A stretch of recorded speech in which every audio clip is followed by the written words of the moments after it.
Langka sih enggak. Langka sih enggak, tapi kalau mau beli satu rumah tangga, kalau mau beli mau borong 30 ya piye toh. Langka sih enggak, saya pastikan enggak ada. Tapi memang setiap rumah tangga dibatasi. Kalau katakanlah kebutuhan satu rumah tangga, contoh 10 kilogram satu rumah tangga, contoh ya. Tiba-tiba yang datang beli 40 tabung. Contoh satu rumah tangga katakanlah per bulannya 10 tabung. Tiba-tiba ada yang beli 30 tabung. Ya pasti kita batasi dong. Itu kan ada maksud lain itu. Kalau beli banyak itu ada maksud lain ini. Nah ini yang kita tata. Supaya LPG ini betul-betul tepat sasaran. Pertanyaan gua, emang ada orang beli gas untuk konsumsi rumah tangga belinya sampai 30-40? Nggak ada, monyet. Nggak ada, beli satu aja duitnya pakai ngutang. Pemikiran dari mana? Sekalipun ada orang yang beli dengan jumlah banyak kayak gitu, ya pembisnis. Seharusnya yang ditindak pembisnisnya, bukan masyarakat lagi yang kena imbasnya. Di mana pikirannya coba? Gimana caranya jual dari SPBE langsung ke desa-desa yang ada di pelosok tanpa ada pengecer? Coba itu pakai ini nih mikir. Kalau pemerintah bisanya cuman bikin hidup susah, tambah susah, ya udah bubarin aja pemerintah. Karena apa fungsinya? Makanin duit pajak doang. Rama nyari gas, guys, nyampe ke ujung sini, guys. Pas ke sini udah ditutup, guys. Aduh, gimana ini, guys, tuh. Di dalam sih katanya banyak, no. Gimana ini nasib kita ntar nggak masak-masak, aduh.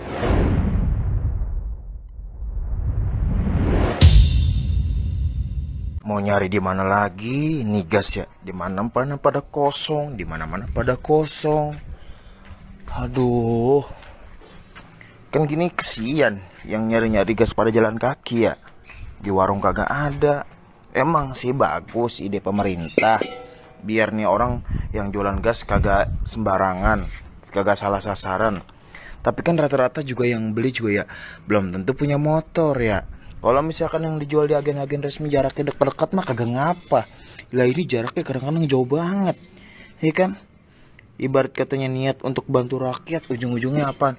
Minjem motor tetangga, nyewa Gojek. Gojeknya misalkan ceban untuk beli ginian. Belum lagi nih harganya berapa ya.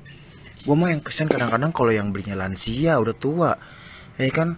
Kutak-kutuk jalan kagak nemu. Biasa di warung ada yang dekat tetangga. Ini susah, ujung-ujungnya gimana? Ayo. Kesian juga kan? Duh.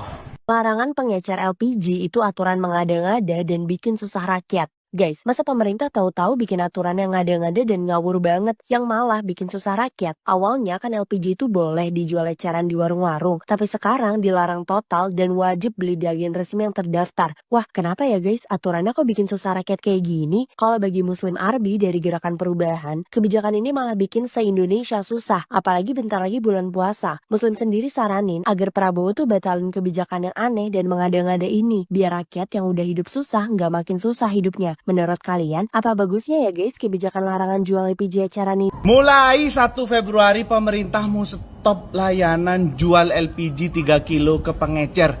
Di mana pikirannya coba? Gimana caranya jual dari SPBE langsung ke desa-desa yang ada di pelosok tanpa ada pengecer? Coba pikir. Yang salah itu sebenarnya bukan dari pengecer, Pak. Bukan dari pengecer. Karena layer distribusi tata niaga dari SPBE itu nggak bener. Coba bayangin, ada di SPBE ada distributor ke agen ke pangkalan, baru ke pengecer. Terus kalau pengecernya harus terdaftar ini sampean mau daftarin semua yang ada di desa-desa itu impossible, nggak mungkin. Belajar dari rokok lah, produk rokok itu ada di mana-mana, tapi harganya tidak terlampau jauh dari harga produsennya. Kenapa? Karena availability-nya tersedia di mana-mana. Toko bisa beli di mana-mana. Persaingan harga terjadi. Ketika persaingan harga terjadi, di situ kemudahan dan pelanggan akan menang. Kalau sekarang, siapa sih yang bisa beli ke SPBE? dibatasi, coba ditambah banyak. Orang-orang yang bisa beli ke SPBE itu dibuat tambah banyak, sehingga terjadi persaingan harga. Yang kenyang, yang gendut tuh yang ada di tengah, bukan yang di bawah. Yang di warung itu cuannya cuma 2.000 Pak maksimal. Gak mungkin lebih. Yang di tengah nih yang kenyang, yang harus dipotong gitu. Coba itu pakai ini nih, mikir. Aduh, ini gimana pemerintah ya? Udah enak-enak, gas ada di pasaran, di warung-warung, ini sekarang tidak ada. Saya sebagai UMKM, pedagang kaki lima, ini gimana ini pemerintah? Saya kan butuh gas untuk masak nih. Ya Allah, gimana pemerintah teh, ya Allah? Nih nyusahin rakyat teh, nih kami nabinanya tuh.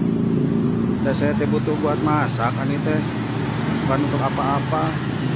Sekarang harus nyari di pangkalannya juga datangnya nggak tentu. Kan saya teh harus masak tiap hari ini buat jualan kayak gini. Kumaha tuh pemerintah, cek atuh. Perhatikan rakyat kecil teh, ya Allah. Pemerintah ya kumaha ya. Wassalam. Kan gue bilang juga apa tuh, ya? Ini gas melon hilang, udah pasti ada campur tangan penjabat, nggak mungkin enggak. Yang gue heran kok mau bikin kebijakan kontroversial hanya untuk menutupi dan mengalihkan isu cukong oligarki. Aduh, untuk pengalihan isu sertifikat HGB dan sertifikat SAM di atas lautan di seluruh Indonesia, bos. Peta reklamasi di seluruh Indonesia. Kok bisa? Bukan hanya PIK aja. Gila, kok mau jadi bantalan cukong sekelas penjabat-penjabat kita? Tolol asli. Jadi gue kasih tahu nih, melon itu per 1 Februari pemerintah kita membuat aturan kalau pembelian gas melon ini tidak boleh lagi diadakan secara eceran. Jadi kelas menengah ke bawah lagi nih yang kena. Harus beli langsung tuh. Pertamina harus beli langsung. Gila nggak?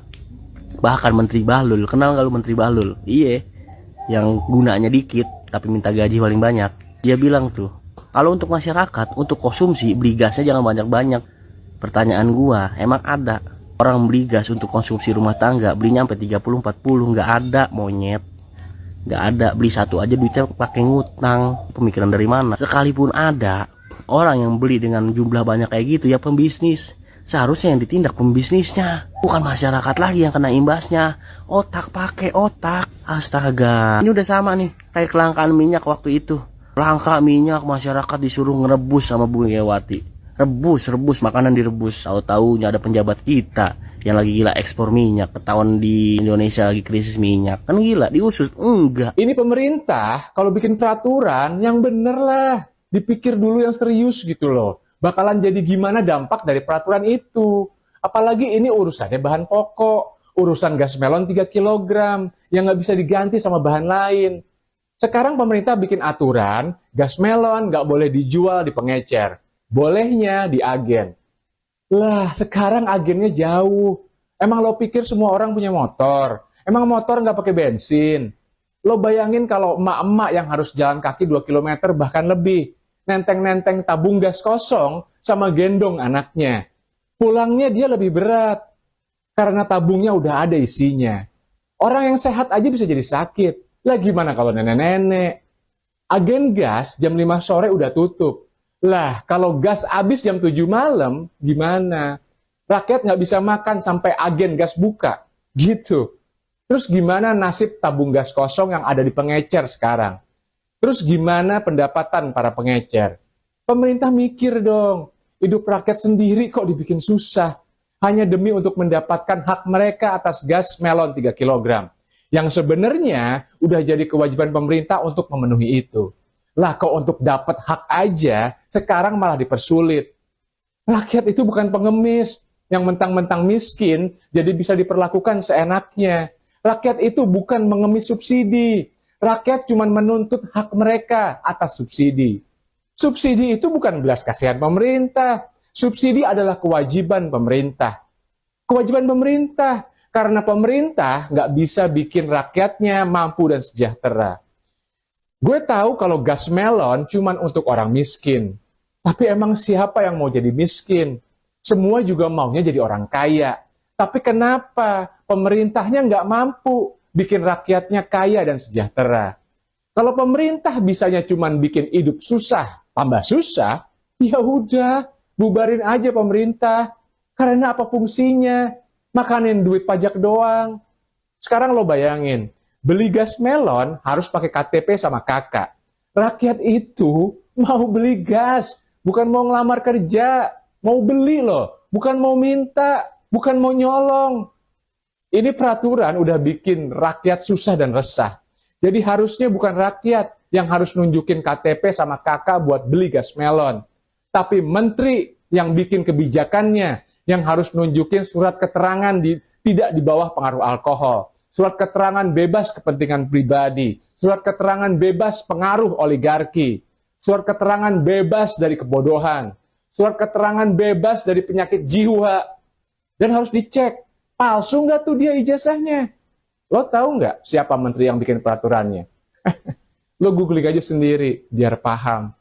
Salam semangat antitesa 24. Assalamualaikum warahmatullahi wabarakatuh. Berjumpa lagi bersama saya di Mas TV Channel.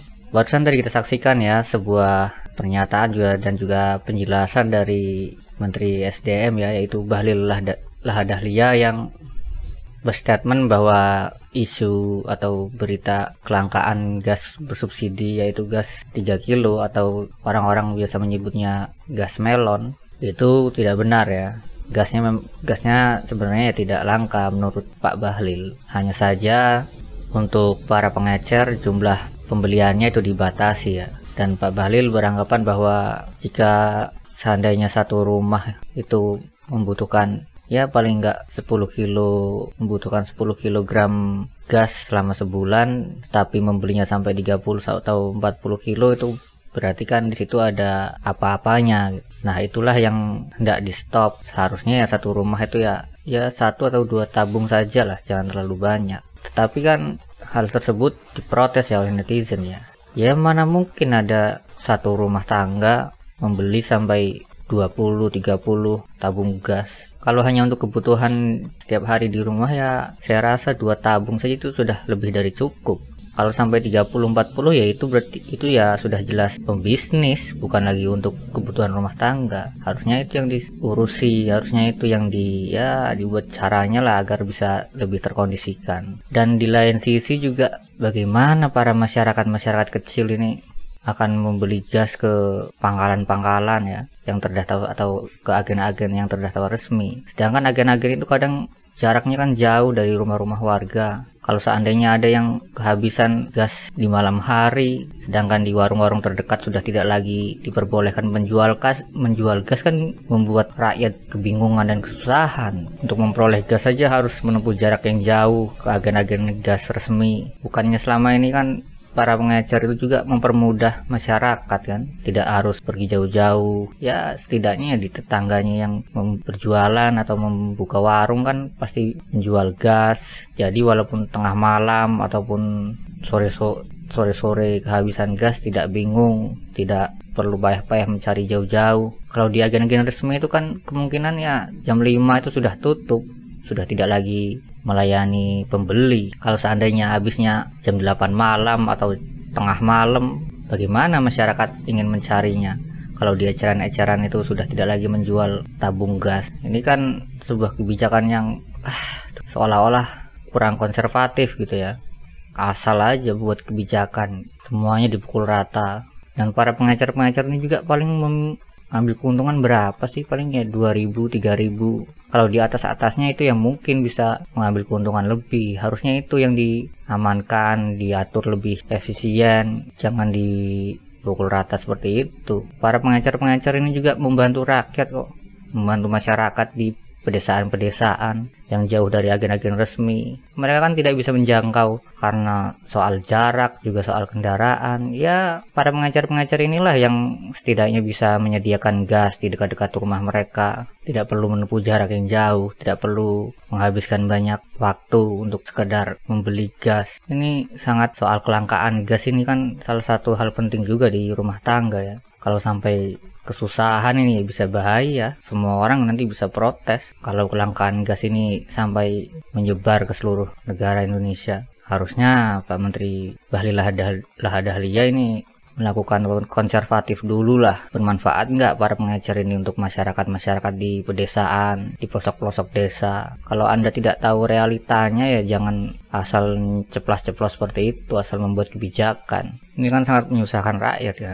Kasihan mereka yang mengantri berlama-lama hanya untuk mendapatkan gas. Sudah ngantri berjam-jam juga belum tentu dapat, belum tentu memperoleh apa yang diinginkan. Belum lagi kalau nenek-nenek atau ibu-ibu yang membawa anak kecil yang mengantri. Wah, itu kan sangat miris sekali ya melihatnya. Para ibu rumah tangga yang tadinya gampang-gampang saja memperoleh gas di para pengecer, di warung-warung terdekat, kini sudah tidak bisa lagi, harus menempuh jarak yang jauh untuk memperoleh gas ke agen-agen resmi. Kalau pengecer-pengecer itu mau didata juga ya, menurut saya ya sangat mustahil lah, karena kan banyak sekali ya. Untuk pemerintahan Pak Prabowo ini ya sebaiknya kalau ingin membuat kebijakan itu ya lebih diteliti dulu lah dampaknya seperti apa. Di berita juga kan kita sudah melihat berbagai macam demo yang dilakukan dari kalangan masyarakat ya. Jangan sampai ini kelangkaan gas juga membuat nanti rakyat-rakyat kecil itu ikut-ikutan demo. Baru 100 hari loh sudah di demo sana sini soal berbagai macam hal. Ini kan suatu raport merah ya untuk pemerintahan Pak Prabowo.